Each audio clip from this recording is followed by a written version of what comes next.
I really apologize for that. I'm gonna have to keep that in one part because I don't feel like talking about these again.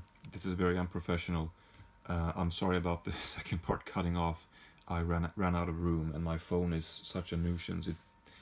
Anyway, all right. Out of the blue, I was talking about the ending that I wasn't completely happy with it, but ultimately it's sort of a story of short vignettes. I mean, it follows Linda Mann's character as he's 15. Yeah, it says so here. And her father, played by Dennis Hopper, he drove into a with his truck into a bus full of children and went to prison for a while.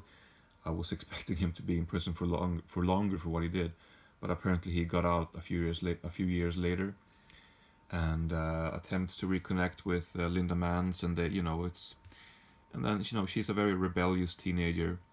Linda Manns plays that kind of character very well, but I don't know, I can't quite put my finger on it. It just didn't move me as much as I would have hoped.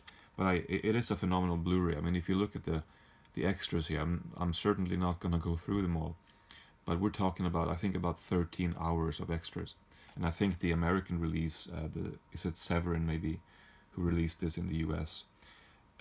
There's even more on that disc. So yeah, but this is from BFI. I would recommend getting it. It's a lot to watch. I think I must have gone through about half before I called it quits, but it is a phenomenal Blu-ray.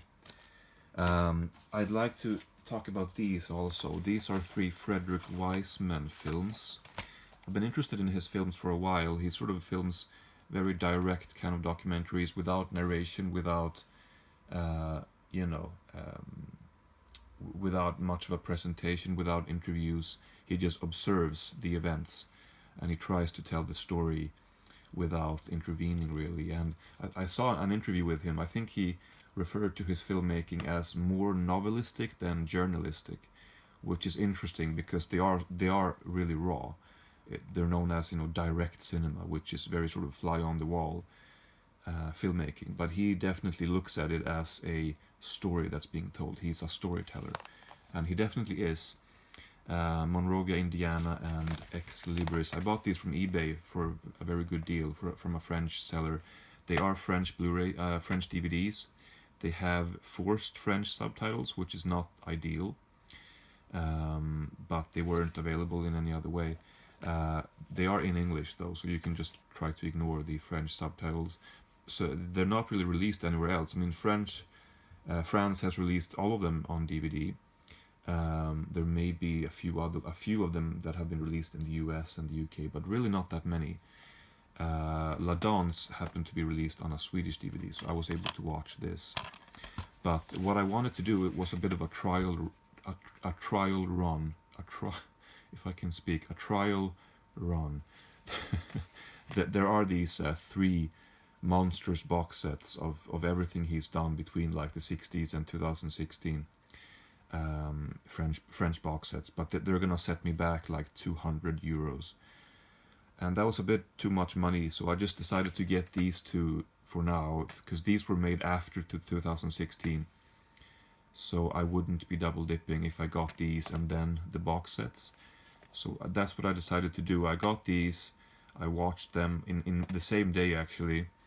I really enjoyed them, and now I know that I like them enough to warrant the purchase of those 3 big box sets, which hopefully I can do at some point.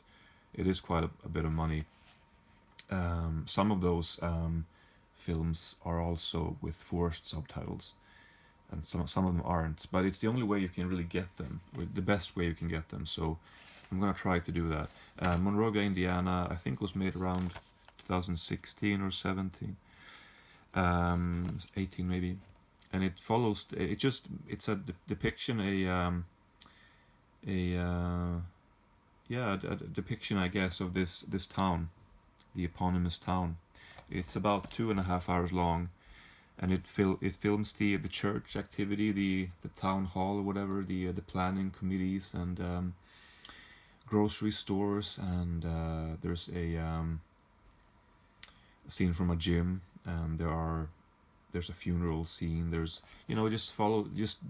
films the various activities of this town. I really quite enjoyed it. I did like Ex Libris better, which films the New York Public Library. This was a really incredible watch. This is even longer. This is 3 hours and 17 minutes. I even rewatched some of this. This is very compelling. This is very interesting viewing. Taps into the not just the fact that you can go to a library and read, but you can also go there to study, to listen to seminars and talks and so on. And there are classes and what have you for disabled people, for blind people, and there's education for children. There's a museum sort of branch focusing on Black history. There's all kinds of things, and the documentary seems to depict all of this stuff. Yeah, it's just a great. I'm struggling to think of anything else to say. It's. I'm gonna regret not preparing a bit more after this is done. But this one I thought was very compelling and very moving, and the way it sort of weaves everything together. To yeah, I just thought that was really really moving actually. And La Danse, the opera, the Paris opera, the ballet opera. I forget the English name. This one I didn't like quite as much. This is available on the one of the DVD sets, but it's in French and without English subs. And this Swedish DVD has Swedish subs, so this one I will be keeping, even if I end up getting those box sets, which again I hope that I can do. Yeah, I'm not completely happy with what I said about those, but it's gonna have to do. Here is Jiri Barta, Labyrinth of Darkness. This is a, I guess it's a Chinese release. I don't know if this is an official release or if this is a bootleg. I thought I was buying the American DVD, but then I realized forgive me if what if this is Mandarin or what. I'm not completely sure, but I noticed that after the fact. But I didn't pay much for it, and the picture quality is fine. If I can get the American release at some point, I will. But I had been looking for this for many years, and somebody finally listed it. If somebody knows more about this, if it looks like a bootleg or not, I would appreciate that. I think DVD 9 usually indicates that it may be a bootleg, but anyway. Jiri Barta, he's a Czech filmmaker. I think he was born in maybe the late 40s, and these films are between 78 and 89, I guess. They are, stop motion films for the most part. Various kinds of animation films. Pretty interesting. I think my favorite, the Pied Piper of Hamelin is the most famous one, but I think my favorite might be The Club of the Laid Off, in which he animates these sort of life-sized mannequins, these forgotten mannequins in this dusty old building. Very interesting stuff. And the last one that I'll be briefly showing is The Sarnos, A Life in Dirty Movies, following Joe Sarnos, an American sort of erotica filmmaker who sort of reluctantly in the 80s started making films about, more hardcore porn films, because that's what the market required, or that's what he was able to do. But I think what he wanted to continue to do was more softcore, sort of erotic romance films. And I haven't seen any of them. I don't really know much about him, other than the fact that he lived in Sweden for a while, and he directed some pretty cult classic erotic films in Sweden. It's actually a film by a Swedish filmmaker. And I've actually seen another film from him, I realized after seeing this. The way I found this was actually through John Waters. I was looking at his documentary appearances, and I noticed that he had appeared in something called The Sarnos as like a talking head. And that's how I found out about this, and I was finally able to get my hands on it. It's actually very moving. It follows Joe and his wife, Peggy, I think her name was, yeah, as they struggle to put his newest film together. And talks about his history, and they go back and forth between New York and Sweden.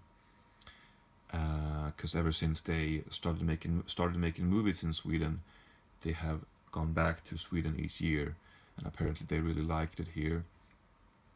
I don't know. It was just a very charming movie. Not really that fleshed out, I suppose. I mean, his career could have been explored a bit better, but I have to agree. I mean, I have to admit that my favorite parts were the scenes of him and his wife. They seem to be a very sweet couple, with their own issues and so on, which is also explored. It's a pretty candid film. It talks about their financial issues and so on, and it's a pretty candid film. Um, I was surprised how much I liked this. I'm gonna try and get my hands on some of his actual films now. But that's gonna have to be it. Part 3. It's been running for a bit more than 10 minutes. I hope I won't have the same problem with the file this time. I have never had that before, so I don't know exactly what happened. Alright, thank you so much for watching these videos. I'm gonna try to come back eventually. I have more things that I'm watching currently that I've been buying and so on. So yeah, thank you for watching.